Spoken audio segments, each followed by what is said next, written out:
Assalomu alaykum hurmatli tinglovchilar. Bugun sizlar bilan biz matematika va uni o'qish metodikasi fanidan boshlang'ich sinf matematika darslarida darsdan tashqari mashg'ulotlarning nazariy asoslari haqida gaplashib o'tamiz. Bilamizki, zamonaviy ta'limda boshlang'ich sinf o'quvchilarini har tomonlama rivojlantirish muhim hisoblanadi. Matematika fanini o'qishda darsdan tashqari mashg'ulotlarni samarali tashkil etish ta'lim sifati va samaradorligini oshiradi. Bu mashg'ulotlar o'quvchilarning bilimini mustahkamlaydi, mantiqiy fikrlashini rivojlantiradi va mustaqil o'rganish ko'nikmalarini shakllantiradi. Boshlang'ich sinf bolalari faol va o'yin orqali bilim olishga moyil. Shuning uchun matematika mashg'ulotlarini tashkil etishda ularning yosh xususiyatlarini hisobga olish muhim. To'g'ri tashkil etilgan mashg'ulotlar intellektual rivojlanishni ta'minlaydi va keyingi ta'lim bosqichlari uchun mustahkam poydevor hisoblanadi. Darsdan tashqari mashg'ulotlar tushunchasi ta'lim tizimining o'rni. Darsdan tashqari mashg'ulotlar nima? Bu o'quvchilarning dars vaqtida olgan bilimlarini chuqurlashtirish, kengaytirish va amaliy jihatdan mustahkamlashga qaratilgan ixtiyoriy yoki yarim ixtiyoriy asosda tashkil etiladigan ta'limiy faoliyat shaklidir. Ular o'quv rejasidagi majburiy darsdan tashqari o'tkaziladi va o'quvchining qiziqishlarini hamda ehtiyojlariga mos ravishda rejalashtiradi. Matematika darsdan tashqari mashg'ulotlarning maqsad va vazifalari quyidagilardan iborat hisoblanadi.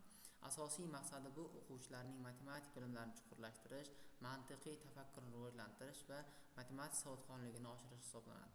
Bundan tashqari matematika faniga nisbatan ijobiy munosabat shakllantirishga qaratilgan. Matematika o'qishda darsdan tashqari mashg'ulot shakllarining vazifalari: bilimlarni mustahkamlash, matematik tushunchalarni chuqur anglash, mustaqil fikrlashni rivojlantirish, iqtidorli o'quvchilarni qo'llab-quvvatlash hamda ijodiy salohiyatni oshirish hisoblanar ekan. Boshlang'ich sinf o'quvchilarining yosh va psixologik xususiyatlari.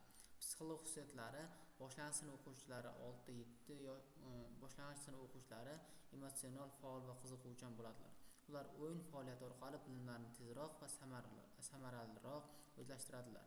Yosh xususiyatlarini hisobga olish orqali esa darsdan tashqari mashg'ulotlarni tashkil etishda o'quvchilarning yosh xususiyatlariga hisobga olish muhim hisoblanadi.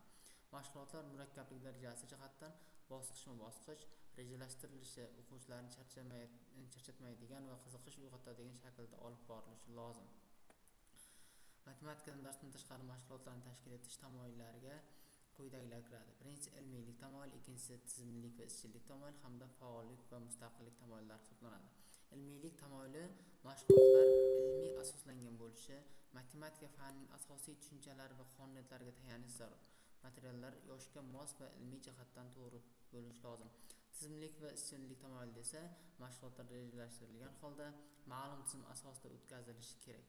Bilimlar mantiqiy bog'liq bo'lib, uzluksiz bilim zanjiri shakllanishi lozim.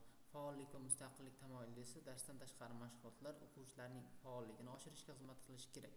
O'quvchilar bilimni mustaqil izlanish orqali egallashlari muhim hisoblanadi. Darsdan tashqari mashg'ulotlarning ta'limiy va tarbiyaviy ahamiyati.